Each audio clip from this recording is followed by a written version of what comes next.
When the night has come and the land is dark and the moon is the only light we'll see. No, I won't be afraid. Oh, I won't be afraid. Just as long as you stand by me. So darling, darling, stand by me. Oh, stand by me. Oh, stand by me. Stand by me. If the sky that we look upon should tumble and fall, or the mountain should crumble to the sea,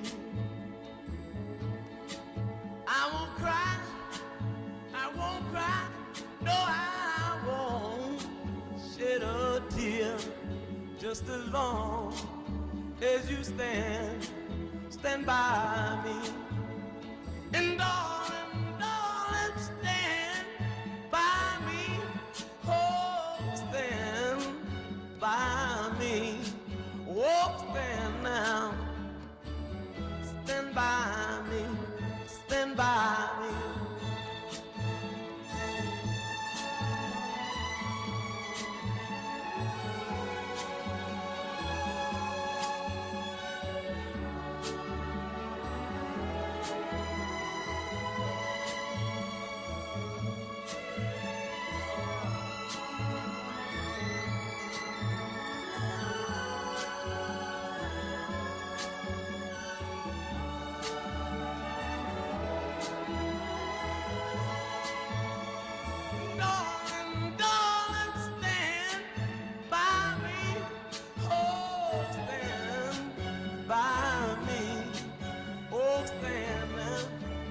Stand by me, stand by me.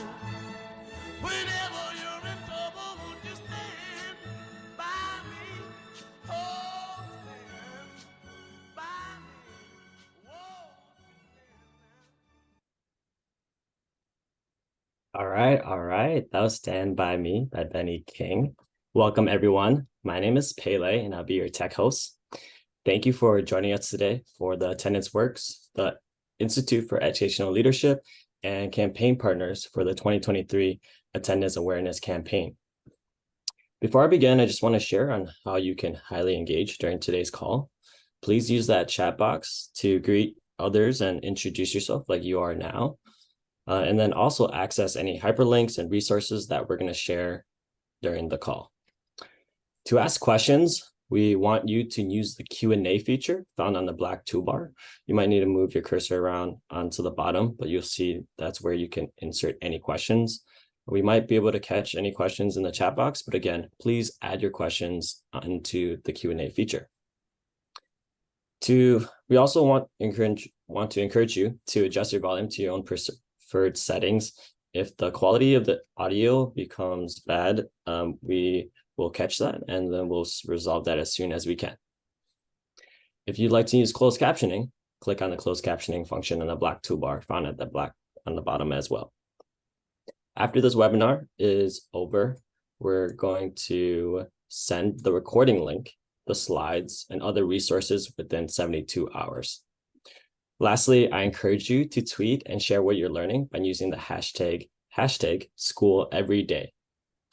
Once again, thank you for joining today's webinar, Sustaining Success, Investing and Showing Up. Now, I'm going to hand things over to Kwesi Rollins. Good afternoon, everyone. Good afternoon. Good afternoon. You can go to the next slide. Pele, I am Kwesi Rollins, the Senior Vice President for Leadership and Engagement at the Institute for Educational Leadership in Washington, D.C., and also a proud partner and chair of the advisory board for Attendance Works. So very excited to be here. This is our fourth and last webinar in this particular series. You can go to the next slide, and we're very excited about this topic area. A little bit about IEL. Most of you who are on have no doubt heard about IEL, been to one of our big national conferences or smaller events.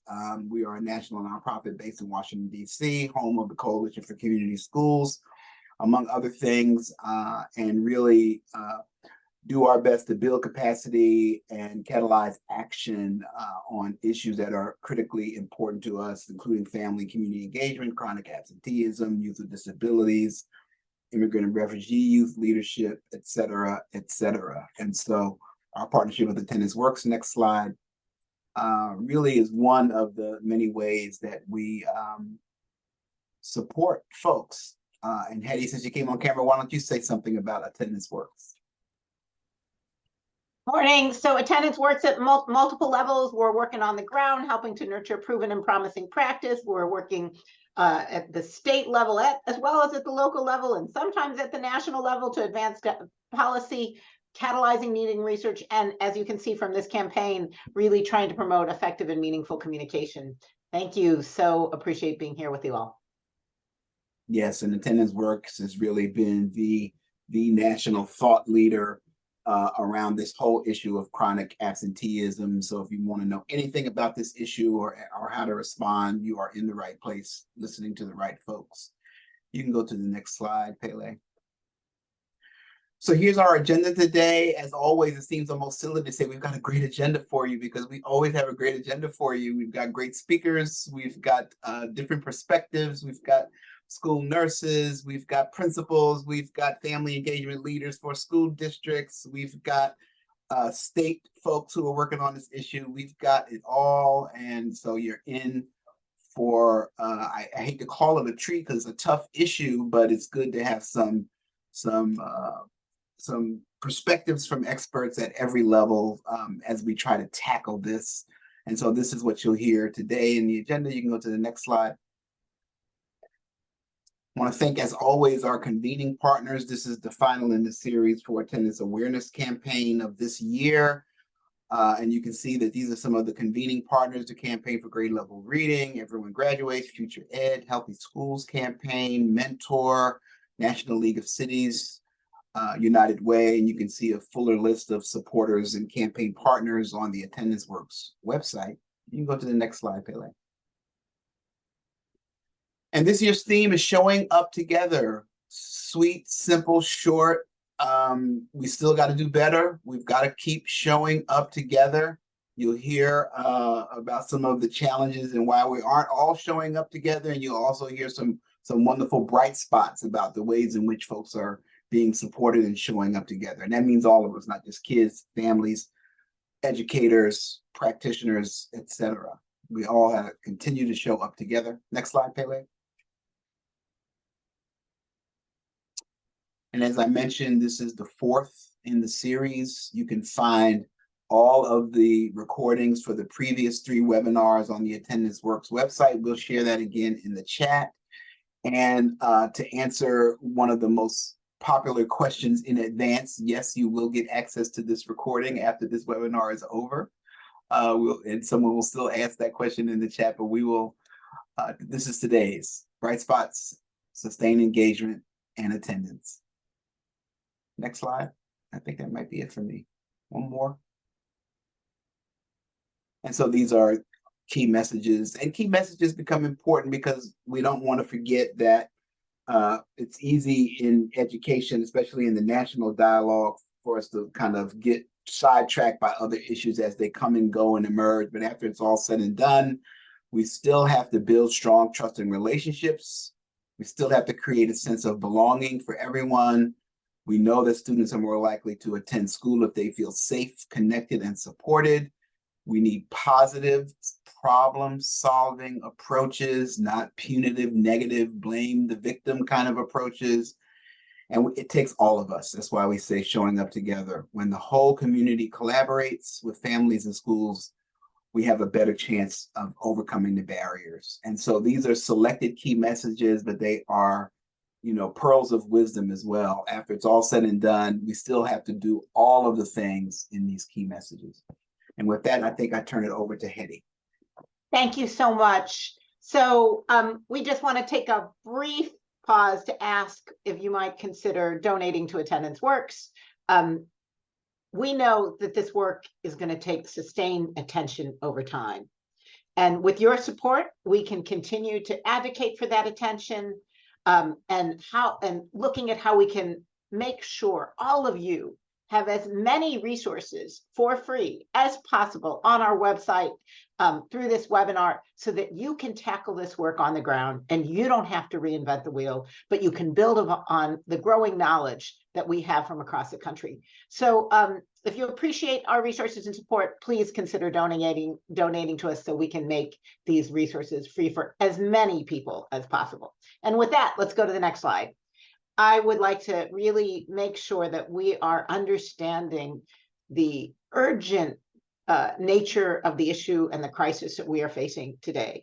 So before the pandemic, we had almost 8 million kids. It was not a small issue then, and now chronic absence is higher than ever.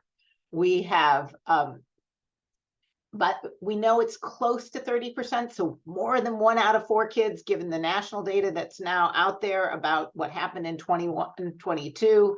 And unfortunately, the data that we're starting to see from states and districts is that chronic absence remains extremely elevated. So this wasn't an anomaly, it's an ongoing issue that we're going to have to take an intentional response to addressing. And our economically disadvantaged students and families, particular groups, Native American, Black, Latino, Hispanic, Pacific Islander students are disproportionately affected. It is exacerbating existing inequities, and it is higher than ever in elementary and all throughout high school. And if you see the next slide, which shows data that is available from a couple of states, you know, one thing that you could be calling for if you're working at the local level is asking for your state to produce grade level data. Only 18 states currently do that, and the states that do show these really troubling trends where chronic absence is so high among our older kids, but also extremely high among our youngest learners.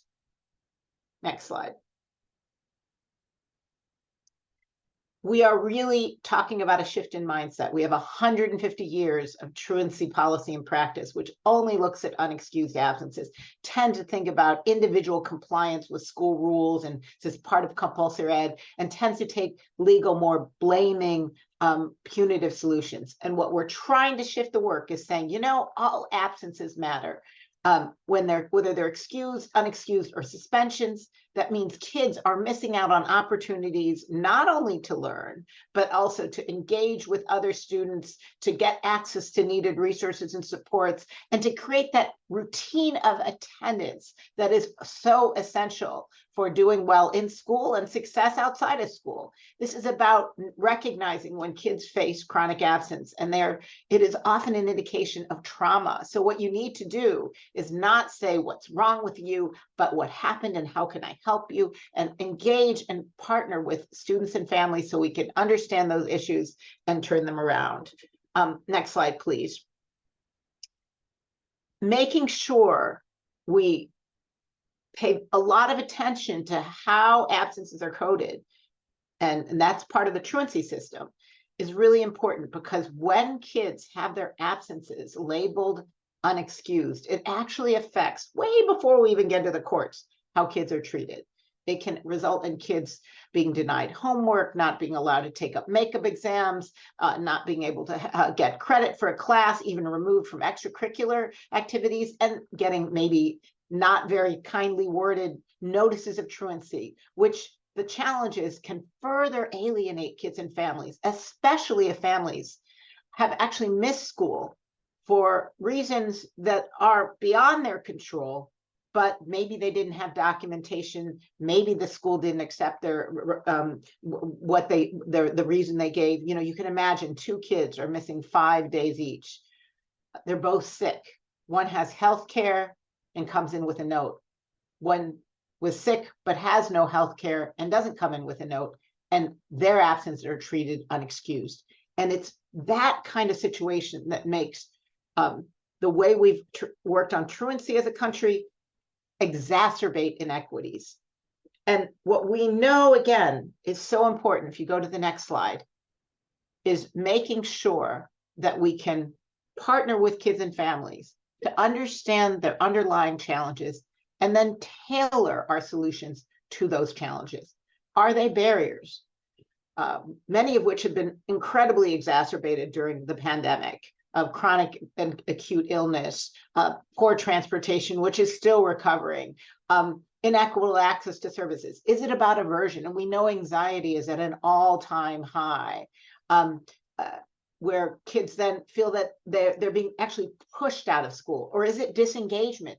Our staffing challenges in so many places is creating real challenges for bringing kids back to school. Or is it misconceptions? And we know that right now, for example, families are incredibly confused about when to keep kids home or when to send them to school due to symptoms of illness, and how long to keep them home, and almost have sometimes some false notions from what happened during COVID. Oh, keep my kid home for 10 days because they had a fever, which are not true. And changing to what are appropriate health norms right now will take a lot of intentional messaging. But what these challenges are going to vary by community, can vary by group.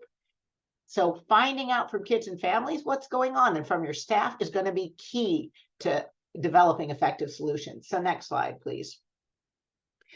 So we're going to have to tap into those expertise, the expertise of our kids and families. And we'll talk more about that, and we'll hear more about that as you'd hear about the solutions that we're going to talk about today. Because it's when we tap into that expertise, we can really understand the realities that they're facing and make sure that we're drawing upon their cultural strengths and assets and addressing the things that are really happening in our own communities. Next slide. And so rather than taking a punitive approach, what we have to do is deepen our investments in establishing our positive conditions of learning, making sure kids feel physically, emotionally healthy and safe, a belonging, connection and support, academic challenge and engagement, adult and student well-being, being key to having those relationships that put all of this in place. Next slide. And as you think about this work, you're going to want to use your data to guide your work. Both look at where are the groups, this is data from California, where I live, that have the highest rates, because you know they're experiencing even greater inequities as a result of what's been happening, as well as look at the kids who make up the largest numbers of chronically absent students. So you can think about how to scale strategies and take them to and address as many kids as possible. If the Latino families make up the largest group, then make sure you understand the realities of that particular group. If it's white families, make sure you understand the realities, while also recognizing that families who faced the greater inequities may take more intentional outreach and support, given the kind of marginalization that they might have experienced. Next slide. And what we're going to talk about today is what are some of the key strategies that we've now seen, and there's data to show, work to be able to put in place those positive conditions for learning and establish this prevention-oriented approach that really allows for early intervention. And we're going to talk about 3 approaches. One are school nurses. And we see school nurses as affecting everything from whether or not schools feel safe and healthy as kids walk in, to whether for kids who are experiencing significant challenges, whether you're actually helping them to navigate the health system. So foundational, tier 1, tier 2, tier 3, all of that can be something that a school nurse can help with. And then we're going to have a chance to talk in a bit more depth about both LEAP home visits, which are a relational home visit, and success mentors who really help to encourage kids to show up to school every day. Next slide. So if you've been following this webinar series, you can see where we're at. We started the spring looking at nurturing belonging. We then talked about the summer and how do we use that to engage and build bridges. Now this fall, we're talking about how do we create community and how do we sustain our supports and our resources so we can really sustain that work throughout the year. Next slide. So it is my pleasure to invite our first speaker to join us today, Amy Norton. Amy is the Director of Health and Wellness Services in the Yakima School District. Amy has worked both at the local level as a school nurse, but also at the state level and as part of their intermediaries providing resources to rural districts in Washington. And Amy actually now gets to work, 6 minutes away from the same place where you lived and grew up. By the way, this is going to be a theme throughout our webinar. All of our folks on this webinar are homegrown local champions who use the knowledge of their own local communities to ensure that what they're doing today reflects those realities. So Amy, for those of us who don't know where Yakima, Washington is, can you start by telling us a bit about Yakima and then talk about how nurses actually support attendance in your community? Very good. So who we are and what we look like. Yakima is located in South Central Washington. We're on the agricultural side, the dry side, not the green Seattle side that everybody thinks of. We serve nearly 16,000 students with a minority enrollment of 80%. So that's— And Amy, I'm going to just ask Pele to move us to the next slide so people have visuals to match your words. I appreciate that. Our minority enrollment is 80%. We are the second highest in Washington state. Over 1,300 of our kids qualify as migrant students. 55% of our students are economically disadvantaged, and 12% of our families don't have any kind of insurance at all. HRSA, the Federal Health Resource and Service Administration, has designated our area as medically underserved and a health provider shortage area in the areas of medical, dental, and mental health care. This means that our kids don't necessarily have the access to services that they need here. We have to go outside to get them.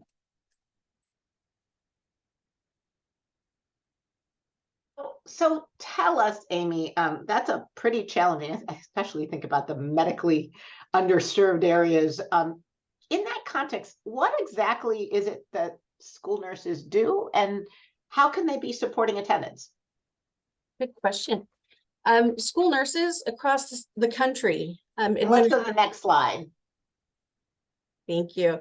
School nurses across the country, we all administer medication. We monitor and manage chronic health conditions. We assess medical and mental health issues at school. We build trust and relationships with our students and our family in the community. And we are school nurse staffing varies greatly statewide. East Side has a whole lot more than our West Coast do in school nurse staffing. And so that's what they typically do. What do they do around attendance in Yakima? And let's go to the next slide. Thank you. So here in Yakima, our nurses are still on the front lines. We collect and we utilize data. We actively participate in our building support teams, our MTSS, and other meetings in the buildings. We're trained in mental health first aid. We connect families to community resources, and we are the public health experts in our schools. And we can do this because we have the staffing to do it. So you are saying, and so let me also just, before we talk about that question of how you have the staffing to do it, because that's a really intriguing statement. What do you know, Amy, about the impact of school nursing on attendance? And let's go to 2 more slides. Next slide, please. All right. School nurses have improved attendance in schools for over 120 years.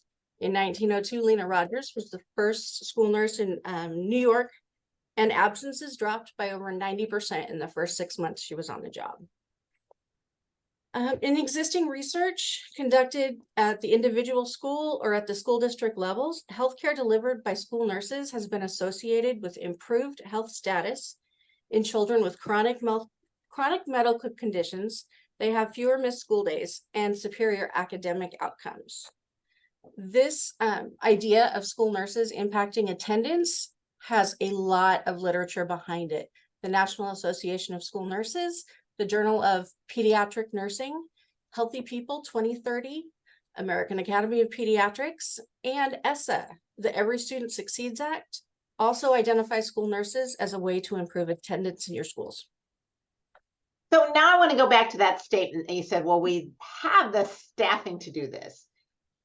It sounds like there are some conditions under which school nurses are able to play those roles that you talked about in attendance. What, and let's go to the next slide, and actually even keep going to the next slide. What makes that possible? What supports effective implementation? Leadership. We really need school administrators who support their health staff and include them in the meetings and the interventions to improve student attendance. The next thing we need is the time. Nurses are often only contracted for the time that students are physically in classes. Without extra time to do preparation or follow-up, we're really limited in what we can offer. Funding, of course, because if you need more hours, you're going to need some more funding. Keep on the prior slide, please. Don't move yet. Almost. So with time comes cost, but this is a cost where the benefits can be tracked and recorded. And we all know that data drives change. The last big piece is training and professional development opportunities for health staff. In Washington, we have an active school nurse organization and have specific to Washington State case management training that we offer our nurses. This image in the middle of the conference table with the red chair, I put that in there to remind people that we do definitely need a seat at the table. Absolutely, Amy. Unfortunately, sometimes seen schools where you got a school nurse, you got an attendance team, and the two aren't exactly connecting. There isn't that seat at the table. But as you said, funding is key. Talk to us about, and let's go to the next slide, how does Washington as a state make that possible through funding for school nurses? ESSER was a real blessing to health services in Washington State. The ESSER funding gave us kind of a boost or a jump start, but our Washington State legislation has really stepped up in their support of student support services with fundings for nurses, counselors, and social workers. We also have a prototypical school model for funding education in Washington State.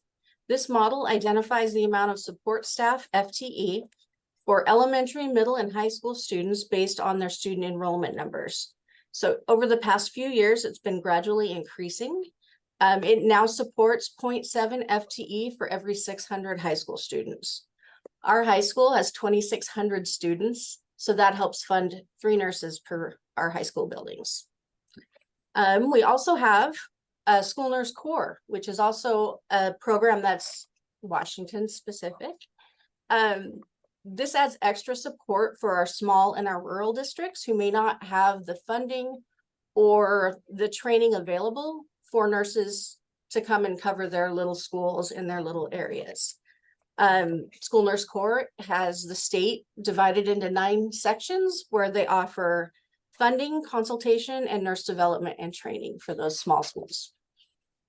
That is so helpful. And I will clarify, and actually, Pele, if you go to the next slide and then come back to this, they'll see it. That was that. So let's now go back one more time. That was ESSER funding, not ESSA funding. I thought I fixed it on the, no. I guess it's not appearing. In any case, on the final deck, it will be correct. So it's at the COVID relief dollars. So what you're saying, Amy, is you now have a ongoing funding model that ensures what got started by the ESSER funds, the COVID relief dollars will continue. Correct. That is huge. And so hopefully this is making it possible in more districts than just Yakima for your school districts, so your school nurses to play a huge nurse. We are working that way. Fabulous. So any last thoughts about school nurses? I do. Next slide, please. All right, so this sums up some of what your school nurses can do. And I wanted to leave you with this slide to remind you that school nurses can and do make a difference in attendance. Thank you. So we're gonna, if you have questions, seeing applause from the audience, Amy, that's very exciting and love. Many people love their school nurses. Why don't you put them in the chat? Amy can also, they're also Q&A, and I'll invite Amy if they're related to her, she's welcome to come in and answer. And we are also going to stop for Q&A at the end. But Amy, what an amazing example of a state and then also your own locality making such a deep investment in school nurses. Thank you for letting me share. All right. I have one question for you, actually, because I think we have a little bit of time before we go over. How should school nurses be involved in IEPs? And is that feasible? Absolutely. There are a lot of aspects that a school nurse can help with the perspective that we have that's medical, not necessarily educational. Getting those different perspectives can really hone in on needs and provide the supports that students need in the classroom as well as out. Thank you. And Amy will be joining us again at the end of this, but I want to have a chance to shift from Amy to shifting over to our colleagues from Connecticut, because we're really trying to highlight these different approaches, and they're not mutually exclusive. Actually, I think there's a lot of compatibility across all three of them. So it is my pleasure to invite Kari Sullivan-Custer and Latasha Easterly Turnquest to join us. Kari Sullivan-Custer is the state education consultant for attendance engagement and the LEAP program, which we're going to be talking about for the Connecticut State Department of Education. I've had the pleasure of working with Kari for probably the last decade. And what has been so amazing is seeing her patience, her perseverance, her commitment. And when I was on with her and Latasha preparing for this, Latasha talked about her incredible willingness to listen and to spend time so that she's really grounding the resources from Connecticut as a state in the realities and needs of what's going on in real time in her districts. So Kari, thank you so much for joining us. And I would like Latasha Easterly Turnquest to join us. Latasha is a true local champion for this work, who brings to the work of attendance a deep understanding and commitment to family engagement. And Latasha also is from her own community where she grew up and has grandkids even in the district where she's working. I do think there is something, not that I'm a transplant in the community that I am, so I still think you can do good even when you're transplants, but there's something about the knowledge that folks bring. Kari grew up in Connecticut as well, that longstanding knowledge that allows you to think about how do you take and tailor your strategies. Now, with that as background, Kari, I'd like to make sure that we all understand what is the learner engagement and attendance program. And if you could shift to the next slide for us, quick, that would be great. Thank you, Hetty. It's my pleasure to talk to you all today about the Learner Engagement Attendance Program. It's a Tier 2 intervention that was started in the Connecticut State Department of Education. It's research-based relational home visit. It's been proven to increase student attendance and family engagement. We currently fund 14 districts in Connecticut. Next slide, please. So home visits, I'm showing you here, this is a different kind of home visit model. It's not a one and done home visit. It's a series of home visits that are scheduled opportunities for a pair of home visits to go to the home of the student, to meet with a parent or guardian, for the purpose of strengthening the school-family relationship in a positive and relational manner. The conversations focused on family strengths and capabilities, as well as their aspirations for their child. The visitors are there to learn from families, not to enforce attendance policies. Ideally, as you can see here, families receive multiple visits that support building relationships over time.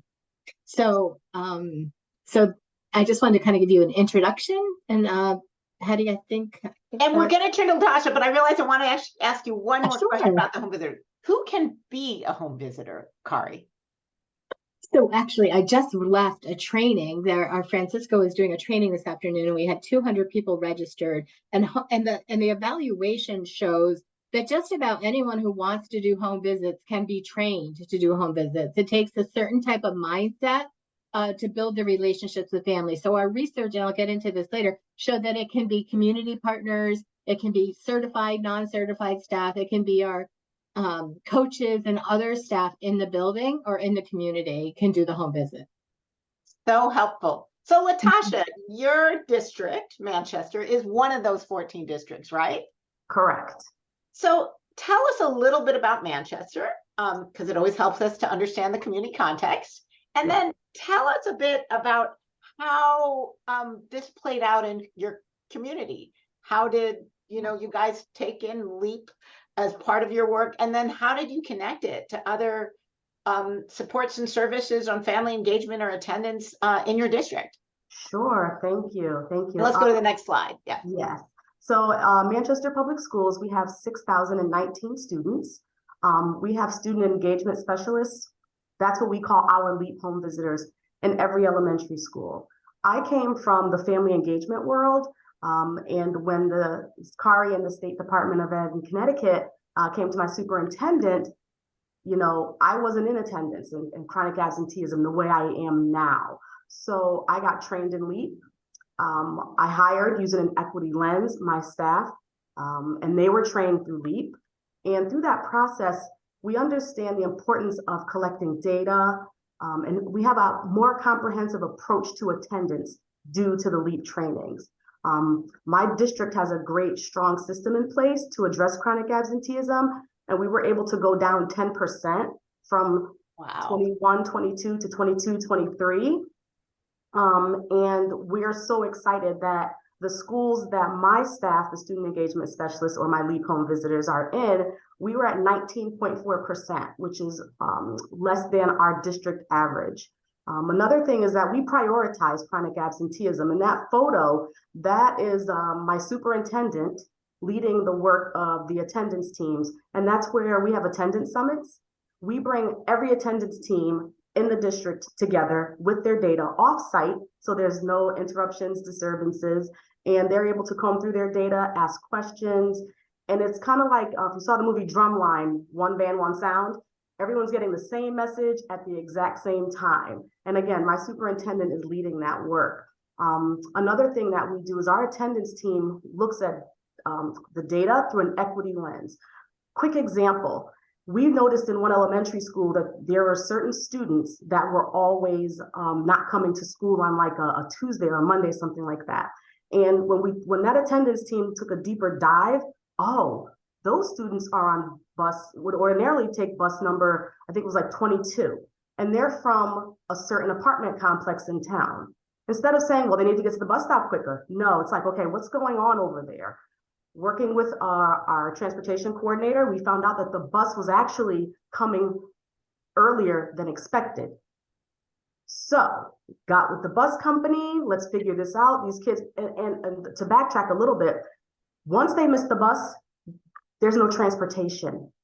The families are, they got to get to work, so they'll leave them with the neighbor or a relative. So they were unable to get them to school even from missing the bus.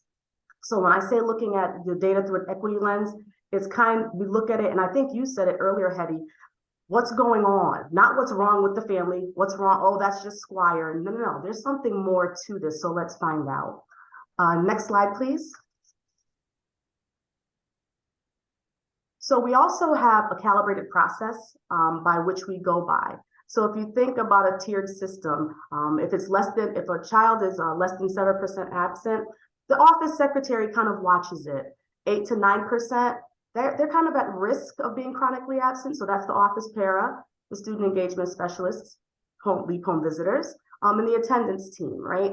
10 to 15% is where the student engagement specialists really live, because those are our bubble students. Those are the students that are like almost CA, but we kind of watch them and provide them supports and find out what's going on. Or they're up here and it's like, oh, well, they had, COVID for 2 weeks, but they've been fine. So they have 4 absences, but by the 50th day, they'll fall off. Are very high risk, more than 15%. That's the principal, the assistant principal, social workers now involved. And more than 25%, that is myself is involved, my superintendent. We have a residency department. It's not one person's job. A chronic absenteeism and attendance is not one person's job, nor should it be. It's an all hands on deck approach in my district. Latasha, I so appreciate what you just showed there. I just want to call something out. Because what you both done is you've made it clear whose job it is for the other pieces. So it's one thing to say it's not just their job, but here's who else has to pitch in. But the other piece it makes me think about is sometimes I see this happen over and over. We create a program, there's a social worker, and they're like, oh, that social worker is going to solve the attendance problem for our entire school community. What you've done is say we have these LEAP home visitors, but they're part of the solution, not the solution. That just seems so essential in what you just laid out here. Thanks, Hetty. And you have to be intentional with their roles from the beginning. Anyone that knows me knows I am very firm with certain things. And if I walk into a building and see that person, my student engagement specialist, doing lunch duty, we're going to have a conversation because that is their job. That's what they're hired for. My secretary got me a shirt that says stay in your lane because that's the message I preach, even for myself. Stay in your lane. You can support, you can help, but stay in your lane because that's how the work is going to get done. And that's their only, that's their only job. But again, they're hired to focus on chronic absenteeism. It's not like, oh, it's a noon aide and then the second half of the day she's doing LEAP, or it's the office para, but then the second half of the day they're doing LEAP. No, that is their role. That is their job. And when hiring, you have to, in my opinion, you have to make that clear and make that distinction. But thanks, Hetty. So next slide, please. So the attendance team convenes within like 1 to 2 days of the chronic absence report. So my staff runs their report every 10 days because they just want to see. The attendance teams possibly, they convene on the 20th day, the 40th day, the 60th day, so every 20 days. And the students that are at risk and at high risk are discussed with the team. Infinite Campus, which is our platform, they review it, calendar view, and that's where the caseloads are assigned. My student engagement specialists, LEAP home visitors, have no more than 40 students because that's what's manageable, that's what can be handled, and it just makes sense. Anything more than that, we have to have a little conversation to navigate. But again, 40 is the magic number for us in Manchester. And students are monitored by the office para and the clerical support staff. So I gave that example already. A student who has an extended illness but no other absences, you just want to kind of watch them. You don't need to, pop up at the home. You don't need to call the mom. Okay, for the following month and a half, they've been coming to school. That was probably just a one-time thing. And high-level monitoring, again, all other students are monitored by the SES or the attendance staff. This is so helpful, Latasha, and it for me shows how you are ensuring fidelity with the concept of LEAP as it was envisioned, and then using your local work to ensure that. And I'm curious, so you already mentioned that you had gotten some outcomes from Manchester, but Kari, what did you learn statewide about the impact of the learner engagement and attendance program? And let's go to the next slide. I think next slide, and then the following slide after that. And Kari, I think I'm going to ask you to unmute. Okay, so that's a big yes, Hetty. I'd be happy to talk about that. We launched LEAP in April of 2021. Our chronic absence rate were very high during the pandemic and continue to be high even following the pandemic. And our evaluating the impact of the investments our state is making in these programs is very important to our Commissioner of Education and our Board of Ed. And so the Center for Connecticut Research Collaborative conducted a mixed methods evaluation and analyzed quantitative data from 88,690 students. So almost 10,000 students. They looked at their SASs, their attendance, all of their data across 15 districts spanning K-12. And they also did qualitative interview data, but it's the largest and most robust study of a home visit program ever conducted. And when implemented with fidelity, the LEAP model absolutely has a positive impact on students and families. Next slide, please. Especially over time.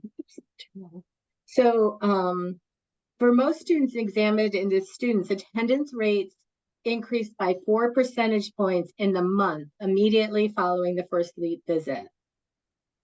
For secondary students, experienced greater improvements in attendance. So 6 months after the initial visit, for pre-K to 5, they saw a 10% increase. And 6 months after the initial home visit, there was a 20% increase for grades 6 through 12. So I also want to note that we were very flexible in how this is implemented at the district level. What Latasha does is a little different than what New Haven or Hartford might do, but we saw a lot of focus on our transition grades, our 9th grade and our 6th grade, and but the results also showed not only you see an immediate impact, but more of an impact over time. The results didn't differ based on the title of the person, whether they're certified or non-certified, or whether they were from the school district or from a community-based organization. We did learn that in-person home visits were more effective. The LEAP home visits that occurred at a student's home or student's school had significantly larger impacts than home visits that occurred virtually on the phone. So these are not phone calls home. These are actual face-to-face. Doesn't have to be in the home, but in a public place with the family. And many, many times the students are there as well. Next slide, please. And because LEAP is built on trusting relationships between families and home visitors, who serve as sort of the connector to the services that they need and help resolve barriers to attendance and all those other life stressors that our families have been facing, there's a significant impact, positive impact on LEAP families and students' social and emotional wellness. The qualitative portion of this evaluation found that families noted benefits, including improved family-school relationships, increased student attendance, increased student engagement. You can see these are increased feelings of belonging and greater gratitude and appreciation.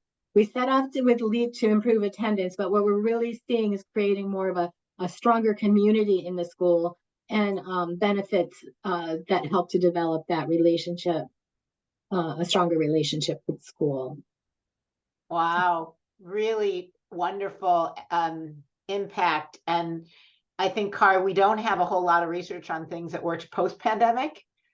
This is one of the, not only the largest robust study of home visiting ever, but I really was one of the first pieces of evidence-based research that we could show what worked, even with the very challenging conditions we face.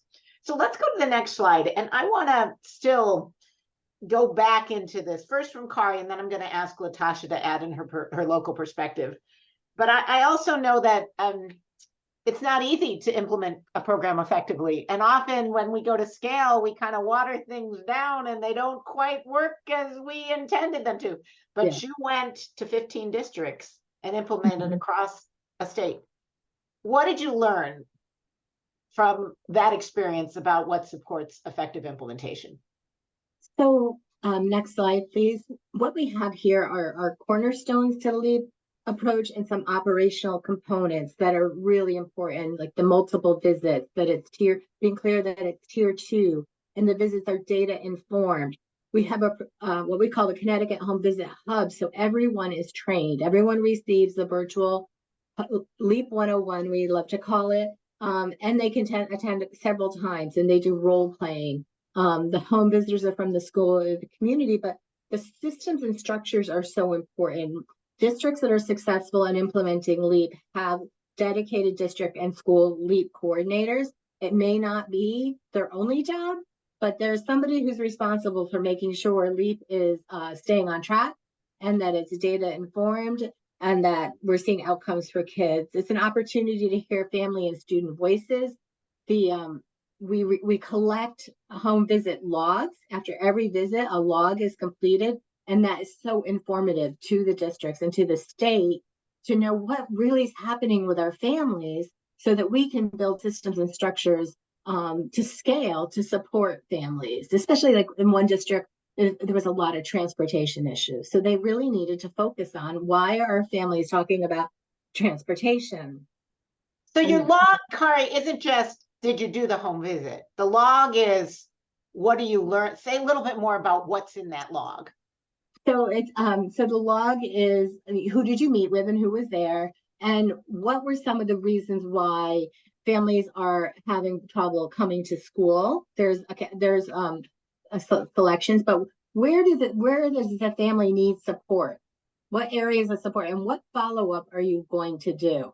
And so all of that triggers sort of what the next steps are for the family and can feed into the school attendance teams, the data, so that they know what is what's fine, what the home visitors are finding. Because before LEAP, we had home visiting programs all over the state that were homegrown, home trained or not trained, or truancy focused, which were punitive. And the home visitors would go out, do the visit, come back, and put the paperwork in a file folder or in a binder and put it on the shelf. So that now you have a two-way way of transferring information to inform the district as well as support the families. That's so helpful. And you're showing, you can say it's a home visit, but there's some home visit programs, and then there's the LEAP home visit program, and the kind of quality implementation. The one other thing I might mention, Kari, is that in Connecticut, you also had a requirement for folks to have attendance teams at the school and district level, right? And right, that's right. So we've been working on attendance for a long time in Connecticut, but in 2015 we had a law that adopted the definition of chronic absence as 10%, but also required all districts that had a chronic absence rate of 10% or higher to have a district attendance team, or if a school has a chronic absence rate of 15% or higher, they're required to have a district attendance team. And before the pandemic, there was, a handful, maybe 20 districts required to have a district attendance team. Now we're at about 80% of our districts are required to have a district attendance team. So we provide a lot of support through every other week. We have a community, like a virtual meeting with our programs to talk about these things and bright spots around what works in districts, because you have to have those schools, the attendance teams that meet with fidelity and have clear agendas and clear roles and connect the families through the home visiting back to the classroom. So it's all part of a system. LEAP is not just something we took and said, no, just do it and do these home visits and magic will happen. So helpful. Latasha, and let's go to the next slide. What would you add? What helps you as a local district, or needs to be in place at a local district, to ensure effective implementation? Yes, so funding, that's always helpful, right? And I love the fact that I use the same picture there as the nurse did earlier. That's pretty cool. On the other corner, in the top right-hand corner, that's Attendance Works. And I'm not saying this just because, you're here, Hetty. To be honest, we use so many of the Attendance Works tools and resources, videos, and why reinvent the wheel? You said that earlier. There's a lot of great information and great resources there. My superintendent, Mr. Matt Geary, you have to have leadership buy-in. You have to, or this work will not succeed. Not just because, okay, checkbox, we did some home visits. You really have to have that buy-in, 100% support. Not only is my superintendent a supporter of the work, this is a Manchester Board of Education priority. It's listed in their priorities that all students will attend schools. He is at the helm of the work. You saw the picture of him in my previous slide leading the attendance summit.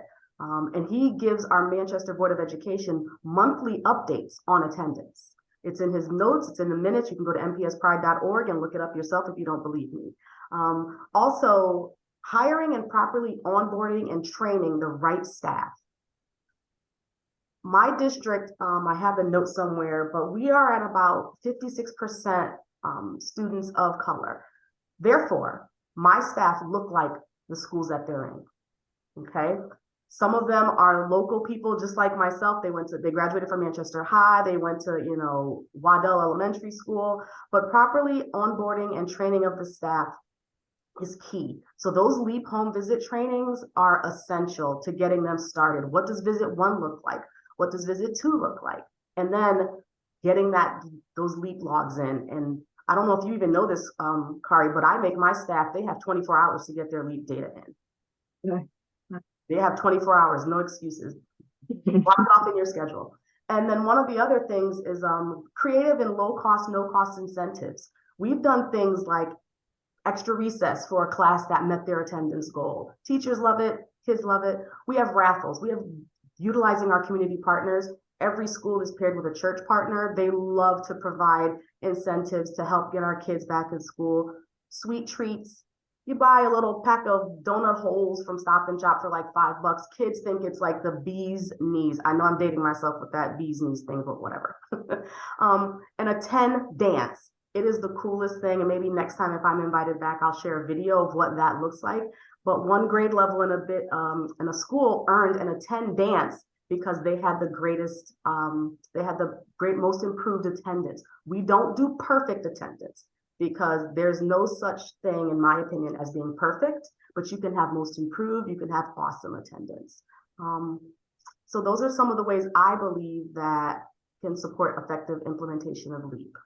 Thank you. And that just shows about that comprehensive approach. So, Kari, I just want to go back to really understanding, and let's go to the next slide, actually, and then the slide after that. This is about taking this to scale, because you launched in 15 districts. We did. Went to scale like immediately. What does it look like to take to scale? Oh gosh. So it was our governor's office, and the governor, Ned Lamont from Connecticut, and the Connecticut State Department of Education, realized in January of 2021 and the months before that students were not coming to school. And we had a real crisis for kids who were remote learners and were not learning and were not logging in. And we had all our computers everyone had a computer, everybody had Wi-Fi, but they still weren't logging in and weren't coming to school. And so we needed boots on the ground. And so we decided to we developed this LEAP program with Attendance Works, lots of help from Attendance Works and our partners with our RESC. And we decided on 15 districts based on their attendance data, both percentage of students who are learning remotely, percentage of ELs, percentage of students with disabilities and free lunches, and an algorithm, and came up with these 15 districts and trained them all in LEAP. The original funding was $10.7 million that came from the governor's Education Emergency Relief Fund, which is sunsetting now. And then our legislature appropriated additional $7 million last year for LEAP, and then another $7 million this year for LEAP. That's part of the ARPA funds that the legislature can make decisions about. And so that money will be able to be used until 2026. So we're really excited to continue LEAP with that funding, and we'll continue. We have only 14 districts now. One district decided not to do LEAP, but we do have 14 districts. But the good news is, next slide, please. What we've been able to do that I think is going to make a huge impact is we are offering LEAP 101 trainings monthly, and some months twice a month. And we're training home visitors across the state and from other states. I think there were 12 states on our training this afternoon on how to do these virtual home meetings, home visits. They're 2-hour virtual sessions, and people walk away knowing a better way to address families and engage them in positive relationship building. Whether or not they're doing home visits or they're just working with families, I think that the LEAP 101 is helping to change that mindset from a punitive approach to a more supportive approach. And so nothing grows in a garden of shame. And so with LEAP, we're learning on how to talk to our families in a positive way so that we can be supportive and not punitive. When a LEAP home visitor goes to the house, it's always scheduled. It's never show up unannounced. And it's always, how can we help you? It's never about attendance, behavior, or grades. It's always to learn from the families. And it will come around naturally how we can help to support them. So LEAP 101 is free, and there's the LEAP link there. So anyone who's interested can look into that. And then, Penny, the next slide is the drum roll, please, because we just released today in partnership with Attendance Works a new brief called the LEAP Effect, taking a systemic approach to improving attendance and engagement. And it outlines the core components and structures and lessons learned from Connecticut's experience with the learner engagement and attendance program. And a lot of the information I covered today is in this brief. And so you're welcome to, I think we're going to put the link in the chat, and you're welcome to download it and take a look at it. Thank you. And Kari and Latasha will be back. We'll answer questions. We do see them coming in. And I also invite Kari to go on the Q&A. There are questions like, how can I join the LEAP training? All those kinds of things. Please go ahead and respond to them, even as we go to our last, but certainly not least, final speaker. Scott, can you join us? And let's go to the next slide. Scott Hale, another homegrown educator, working in Johnstown, New York. Scott has been an amazing leader. Site leadership is essential. This work doesn't happen. The superintendent, as Latasha said, is important, but the site leadership where the rubber hits the road is, in my view, also equally essential. And Scott has proven in our work to be such a dedicated leader, really bringing his staff around these key concepts. And implementing the Success Mentor program in his community. Scott, can you start off by just telling us a little bit about Johnstown so folks know where you're coming from and those demographics? And then I want you to show us what Success Mentors looks like in Johnstown. Absolutely. Thank you, Hetty. So we are a rural district in upstate New York. We have about 1,500 students in our district. I am an 8-12 principal. I know that's a little unique, 8-12. We have about 555 students in our building. About 60% of our students are economically disadvantaged. So attendance is really a big thing for us. And for me, it's always been about relationships. And through Attendance Works, they've shown us the mentoring program that has been a huge, huge success for our district.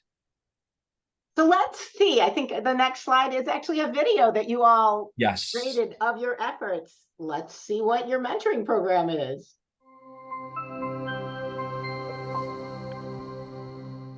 When you take a job in education, your job is to get kids to be successful in life and see them move on and be a productive member of society. So, you know, whenever you can do that as an educator, it feels good.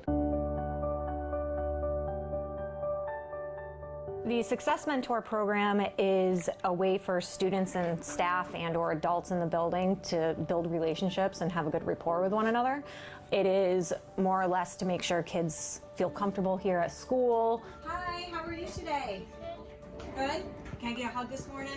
How was your weekend? A lot of kids have a lot of issues at home, so it gives them a chance for them to talk to somebody besides just knowing that you're just a teacher teaching them. That gives someone to have an outlet to talk to when they're having a bad day. Someone will just stop in and talk to me and just say hi. Some students need help with their classwork. Some just need to know there's somebody there. You're kind of in their ear, you know, giving them what they need to hear and giving them any guidance, you know, letting them know what they need to do and just say, hey, listen, you could do this. And you got this far, don't give up. And, you know, it's been working pretty well.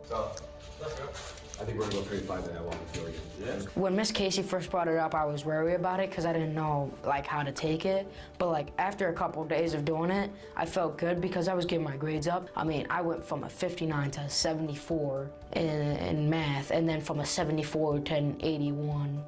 It was amazing. Like the outcome was beyond imaginable. I want to do schoolwork more because of Miss Abel. Like, she's there to make sure I'm doing good on it, and she like congratulates me when I am doing good on it, so it makes me want to do better. So to have someone like Miss Abel there to help us is really important. Instead of going home saying I don't know what to do and not doing my work, I usually go right to Miss Abel and say, hey, I need help with this. Because I go through a hard time at home and at other places. So with having her with me, it's so much easier for me to actually get caught up on work and do my work, and it was so much easier. All right. And Scott, let me just make sure, because I know we helped you guys think about this. A Success Mentor program is someone who just meets with a kid 3 to 5 times a week and checks in with them to see how they're doing, right? That is correct. And so usually we'll notice it's on a daily basis. Our students really establish those great relationships with the staff members, and they usually follow up with them on a daily basis. So I just want to point out one thing. This was actually built first in New York City. And what they found is that having that frequency, that daily 3 to 5 was key, as well as ideally having the same person over the course of a year. And in New York City, that was able to get real improvements in outcomes. Can you tell us about what we've seen? Let's go to the next slide. In terms of the impact of Success Mentors on attendance in Johnstown. Yeah, if you could go to the next slide. So if you could see, our chronic absenteeism has always been a problem here in Johnstown, and I think it's a problem in poor rural communities. But you've noticed over the last year, we've improved our attendance by 6% just through our mentoring program and other things that we've implemented. And then, so that's for our high school. And then our elementary school, we've improved by 10% through our mentoring program. And just looking at those numbers, it really isn't about strictly just the chronic absenteeism. It's also showing improvement in their attendance, because we know students who might have 60, 70 absences a year, we're not going to get them in that 10% realm that New York State looks at. But there are also unintentional results that I'll talk about later as well. Next slide. So if you notice here for our 3 through 12 program, and we did this K through 12, but our 3 through 12 program, you'll notice that 55 of the 96 students who were in the high school, they attended 5 or more days than they did the previous year, and 13 of 96 attended 20 or more days than they did the previous year. But if you look at Warren Street 3 through 6, and I think building a foundation for attendance is so important. If they come to the high school and they are used to not coming to school and being chronically absent, when you look at that large percentage at our elementary school, we're going to see the benefits of that in our high school in the upcoming years, and talking about the importance of showing up to school. Next slide. So when you look at step 1 and where we're at, we were identified by the state for our chronic absenteeism, and it took us a lot of reflection, and we were using more of a punitive measure, and I think you heard that with the previous presenters, but we were taking that punitive measure of threatening CPS on families, and that did not work. And it really put up a barrier between us and families, and the importance of relationships. We weren't able to do that. Then we tried a pilot program in the 6th grade with just strictly females who were chronically absent. And because there was a large number of females who were chronically absent in our district. So we built this mentor program and given us the idea through Attendance Works. And if you look, we started that in 2021 to present time, and we did that for our K through 12. And last year is when it really took off, and the district supported our mentoring program. Next slide, please.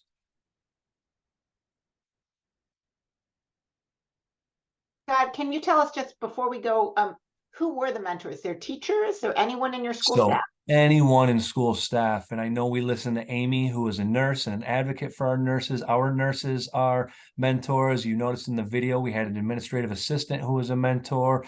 We have had kitchen staff who would be mentors, teachers, teaching assistants. So we think, again, all hands on deck, as was stated in our previous presentation as well. All hands on deck. Anyone who thinks they can establish a relationship with a child in our community is more than welcome. We've had Board of Education members interested in being mentors as well. Great. So then tell us about what makes sure this is effective. So again, it's a tiered approach. And when you first start with attendance activities and how we can take that tier 1 approach and more of a global approach, we had attendance awards, we had an enrichment in our building. So we had an open enrichment. And with that, again, we know the difference between daily attendance and chronic absenteeism.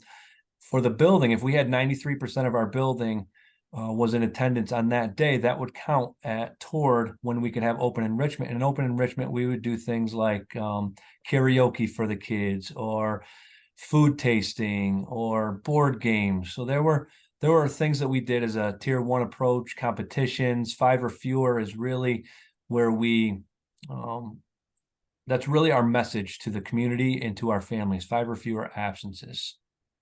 Next slide. And then our tier 2 approach, again, our success mentors. If you look at this calendar is so important. I think the one thing that caught me by surprise is when we showed our students this calendar, they didn't realize they were missing so many days of school. So when you look at a calendar and you say you've missed 2-3 days a month, you become chronically absent. So when our mentors called in our students, and our students saw that they were missing this many days of school, I think that was really eye-opening to them. So that's really the first step with our success mentors. It's the caring conversations that they have with them. And then it's really looking at their map and then setting their goals. And that became so important. If I could have the next slide, please. And then you get to that tier 3 approach, and we have obviously many interventions in place. And if there are students who really struggle significantly with attendance, along with other issues that they may have, that's when we go to those individualized plans for students through our intervention teams, whether it's counseling or much larger steps that might help support those students. Next slide, please. So this is those, here are the unintentional results, and this was important to us. So through the mentoring, and you heard our friend in the video talk about how his grade went from 50s to 70s to 80s, we increased our passing rate in our classes. We increased our students who are being mentored. They increased the amount of classes they were passing. The supported executive functioning, the organizational skills, the communication skills, the structure, those were some unintentional results that we didn't think about. We just thought about attendance.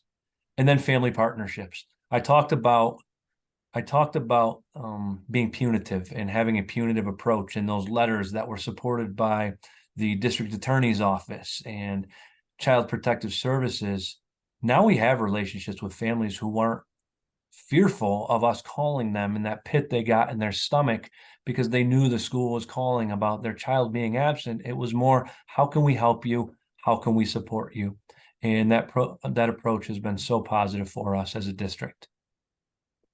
Thank you so much. Scott, I'm going to ask you one more question, then we're going to turn it over. There was someone who wanted to know, what are those mystery attendance days you said was happening at the elementary level on the tier 1? Oh, mystery attendance days. So what they would do is, if you were in attendance that day, so they would have so many fun activities, and they're still doing it with fun activities. And the other thing that the elementary school does that I really appreciate, and that's Mr. Kramer, who is also a big part of this attendance and mentoring program. He allows kids to graduate out of the mentoring program. And it doesn't mean that they lose that relationship with the mentor. It was something that they really enjoyed as a student, knowing that they could get that certificate, they could stand there with their mentor, and we can celebrate that student's attendance as opposed to a pat on the back, nice job. So so that's really what it is. If we had those surprises at the elementary school where students showed up that day and they said, hey, this is what we're doing today, that left other students on edge to say, boy, I better be there on those days, because if we have one of those surprise attendance days, I don't want to miss it. All right. Okay, I'm going to ask us to stop sharing slides for a moment, and just, can we spotlight and bring up all of our speakers? And if Latasha, Amy, and Kari can all share their slides, that would be great. As we're doing this, Kari, there is a question, the dying question. I want to sign up for LEAP 101 training. How do I do it? And does it cost me anything? So could you respond to that urgent question that we're getting asked? Oh, yeah, I did respond a couple times to that. So we have a short URL for our LEAP webpage. So and when you go there, you'll see a link for the trainings. We have them scheduled through January. They are free. The link is www.ct.gov/LEAP. And you can find the flyers there, and the flyers are hyperlinked to the registration form, and you are more than welcome to join us. All right, so the answer is yes, everyone, you can. I want to ask about two different questions. One, and this is from Christina Martinez, who asked about, and I'm not sure where it was, but I want to apply it to all of you. How about virtual situations? Does what you're doing, and I'd ask each one of you, health services in virtual situations, success mentoring in virtual situations, home visiting in virtual situations.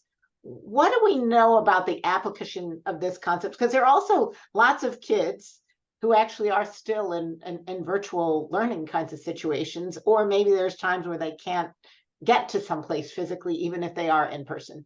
How does virtual work? Amy, might give because I know that there's a lot of virtual health work going on these days. There is. We've been able to do home visits for a lot of our virtual families. We even had an instance during the COVID pandemic where we were helping teach a family how to administer an emergency seizure medication because they'd never done it before. So we were able to do that through a Zoom link. There's a lot you can do virtually if you can't physically get there, but we try to get there when we can. Scott. I think that's one thing COVID taught us is how we can connect with kids through virtual learning, virtual counseling, virtual mentoring, which does occur. So yes, that is absolutely a positive that we did get from COVID, is that we can connect with anyone virtually. And Kari, Latasha, how did virtual home visiting work, which I know you tried? Yeah, it's one of the options we offer because, and Kari mentioned this during her presentation, the flexibility of LEAP with fidelity though, right? It's flexible, but don't, go too far to the left. But yes, COVID, people were afraid to have us in their homes. They would, meet us at the school, in the Family Resource Center, at the library. I had one student engagement specialist go to someone's job and he worked at a car dealership. Yeah. And we did offer Zooms and Google Meets, and they signed up for them. So it works, meeting families where they are, as they are. Absolutely. Kari, anything to add to that? I think that's right. I do want to recognize that the evaluation found that the LEAP home visits that were done in person had more of an impact than the virtual home visits. And what we talk about is meeting families where they are. If they are more comfortable with a virtual home visit, not if it's different than if the home visitor is more comfortable with a virtual home. It's whether or not the family is. Then you start with that. You start and you develop a relationship, and before you know it, next thing you know, you're meeting up for a cup of coffee at McDonald's or something. So we want to have that flexibility, but also recognize where the impact is most effective. And one question for sticking with LEAP for a second, more to Kari. Did the LEAP home visits work in a rural setting as well as urban settings? Were you able to test that out? They worked in all the settings. There was just one district where it did not work, and that was an urban setting that decided to do more of a canvassing model, and it did not have the impact at all. They just went and did home visits. But no, rural, it does work in all of the districts. And then I'm going to go back to Amy for a second. There's questions about migrant families. And we can also think about English learner families for the rest of you if they have them. But Amy, have you had, what does this look like when you're addressing the needs of migrant families? We actually have a full-time migrant case management nurse. So all of her time is specifically spent towards that population. And we make sure that the staff we have looks like the students that we're serving. So we've got in-ground community people born here, raised here, and are helping people here now. Any other comments from the other folks about how this work gets carried out with migrant families or maybe English language learner families? I would agree with the same as Amy. Your staff should reflect your population. All of our materials you can translate them into, I think, 53 languages. I have Spanish speaking staff. We have across the way from us is Manchester Adult and Continuing Education. So the secretary there will come over if need be, help translate Bengali. So yeah, I agree with Amy, 100%.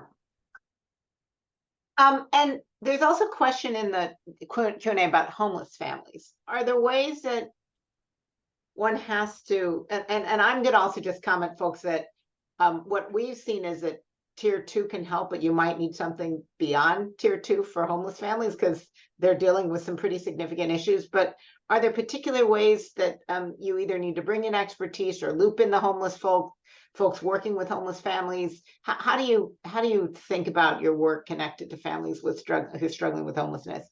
Kari, it looks like you're about to. So it just makes me think of McKinney-Vento and the federal funds, and every district has a liaison for McKinney-Vento. And one of the struggles is identifying students who might be struggling with housing. And homelessness is different with McKinney-Vento, and it has to do with where a child sleeps that night. And if they're doubled up, or if they're in it with another family or in a hotel, they could be considered McKinney-Vento eligible. And I think the home visitors help to identify families who might not even realize that they're in sort of a unstable housing. And so, you know, they'll go and they'll visit with them, or they'll visit with them off, and can try and help them find some housing resources and connect them to those resources. There was a question about whether or not the home visits or the visits have an impact on students who are homeless, but I do have that written down for a question for our evaluators in the future. By the way, I do know in New York City, when they first did the evaluation of success mentors, so they found that they had to coordinate with the homeless shelters. Again, I'm sure this looks different in a rural versus a city context, but by coordinating with the homeless shelter and making sure that they were sharing data, they actually had a significant impact on homeless kids. Because I think this issue of not feeling welcome in the school that you're attending is a pretty big one for homeless kids. And the Success Mentor actually addressed that. But again, it's if they still can't get to school because they're not, you're because of all the transportation issues. I'm actually wondering, Kwesi, if you have any comments, thoughts, suggestions. You're always so wise and listening to what everyone's saying, that themes that you're noticing from this conversation. Yes, thanks so much. And the biggest takeaway is that Connecticut is going to have to invade the rest of the country with the LEAP. You need LEAP parachutes. Apparently, everybody wants to. You're going to have to talk to our commissioner, Charlene Russell. if that's feasible, right? Yeah.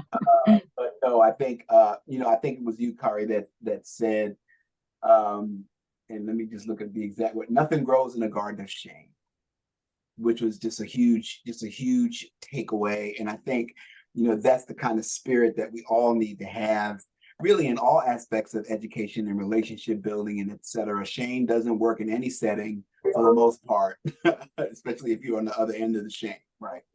It may work for those dishing it out but not receiving. But I think that's also a useful frame for all of this. What we heard today was just a great deal of creativity, a lot of different options, a lot of, without ever using the term root cause, a lot of analysis of root causes, right? And a lot of kind of unpacking, not just making assumptions, but unpacking. So why are our kids having difficulty getting here, and what can we do within our bounds? And in the end, everybody would love to have all the money to implement every bright idea, but in the end, sometimes it's the creativity and the good analysis that really is much more important than an infusion of cash.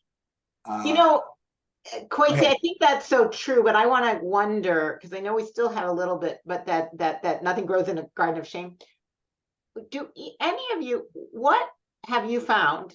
Maybe I'm going to ask Latasha, and then then Principal Hale, working at the school level, because we're so used to starting with shame. I mean, as a country, we kind of start with shame.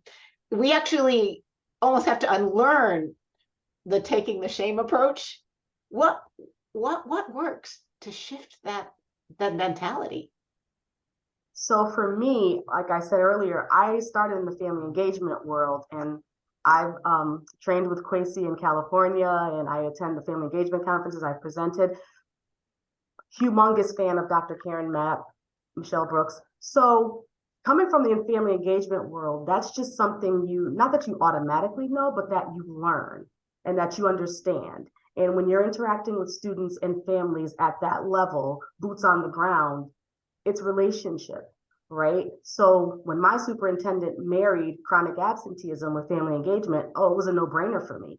This is how we're going to work. We are not going to say what is wrong with that family. We're going to say what's going on.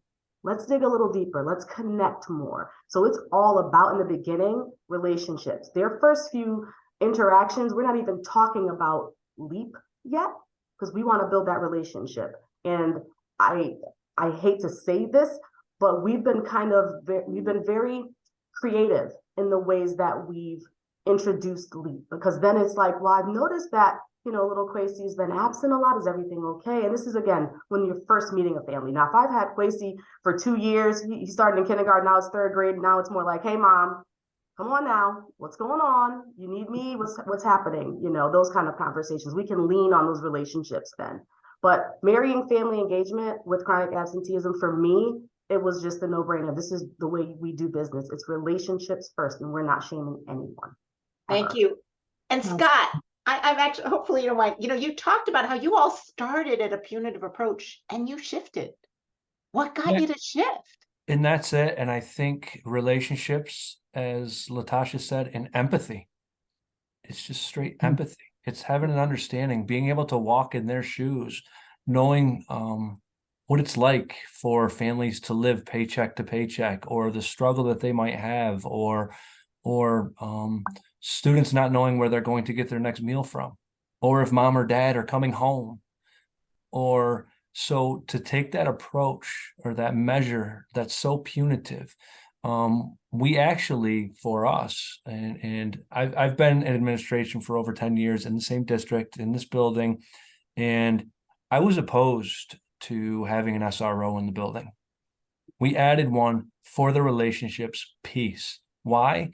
Because we see police officers going onto front porches and maybe a punitive measure in videos, but not understanding that relationship that child might have with that police officer in the building might transition out now into the community.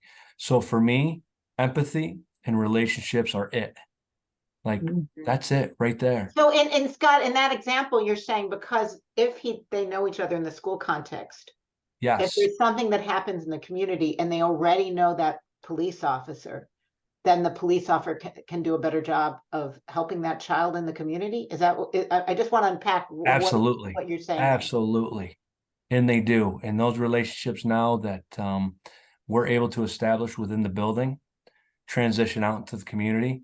And now we'll be the ones as a district, because I believe that a school district is the heart of every community. And now that we've been able to bridge that relationship with our public servants, boy, what a benefit we're going to see in the end. Makes sense. Cara, did you want to add anything to that? No, it just makes so much sense. The empathy just, resonates with me, because everybody's been through so much trauma after the last couple of years that we've been isolated. We have lost some people skills and how to interact with each other. And so we have to be very intentional and careful about how we interact with our families and students and support them. And I just love Latasha talking about marrying family engagement and chronic absence. Like, it just makes so much sense to me. And I appreciate that. All right. I think we want to bring up the slides, Quasey, if we can. Yeah, we're running out of time. I just want to add, though, that, so the empathy, the word empathy, when you think about nothing grows in a garden of shame, I mean, empathy is a muscle that has to be kind of exercised, right? And so some folks are more empathetic than others but naturally, right? Yes. Other folks have to kind of learn how to be a little bit more empathetic. And then if you're in a leadership role, like Latasha, Carrie, and Scott, and maybe to some extent even Amy, I mean, part of your leadership task is to help the people that are on your teams also develop their empathetic muscles and not act in shame, in ways that shame. So it is a process, Eddie. There's a perfect question. It is a process. We have to get there. My goodness, if we can't get there in school settings, I don't know about the rest of the world. So let's go to the slides, Pele. All right. So just want to remind you, we've got our attendance awareness website with lots of information. Next slide, including, go to the next slide, our Count Us In toolkit. Next slide. We also, there's lots of opportunities to promote attendance awareness for the next couple days for September. And then you can also keep using some of these materials as we move into the school year. Next slide. And we also have a proclamation, which you can make sure that you get your elected officials. It's a way of getting them on board and saying they're part of All Hands on Deck. Next slide. We also want to make sure that you all are remembering this health guidance for going to school, which we introduced at the last webinar, but we are continuing to hear how critical this is. This is also why we wanted someone like Amy coming up and helping offer and talk about the importance of having school health nurses, because they can also be an incredible resource. And in fact, the National Association of School Nurses was one of the organizations that we partnered with to create this guidance. Next slide. And just want you to remind you that we have Showing Up Matters for Real, which really talks about how showing up matters because it's an opportunity to build relationships, ensure engagement, offer access to resources, and support learning. Next slide. And if you want to figure out how to really continue to reach out and find out information from families, please go to this webpage with a link to information about all these qualitative research tools. And with that, I'm going to send it back to Kwesi and encourage folks to also give us feedback. So yes, please fill out the survey to evaluate this. Let us know how we can improve. I think it's at the last slide. We want to thank you. We'll have this recording up and links to resources up within the next several days. You'll have access to this and all of the webinars. Special appreciation to our philanthropic partners, Heising Simons Foundation, loads of individual donors, and all of you for joining us. Last slide. Is that it? That is. I think that's it. Thanks so much to our dynamic panel. At the very beginning, I told you you were in for a treat. I did not lie. You have had your treat. Now you have to go back to your respective places and implement as best you can and keep on trying. But thanks so much to all of you for bringing your rich experience to all of us. And we look forward to continuing to work together on this complex problem. Hetty? Thank you. Thanks up to Pele and Liz in the background, SC Network, and Isela and everyone else. Absolutely. And thank you to you, Kwesi. So together, all hands on deck, we can turn the tide on this attendance crisis. Absolutely. So appreciate you all. Take care, everyone.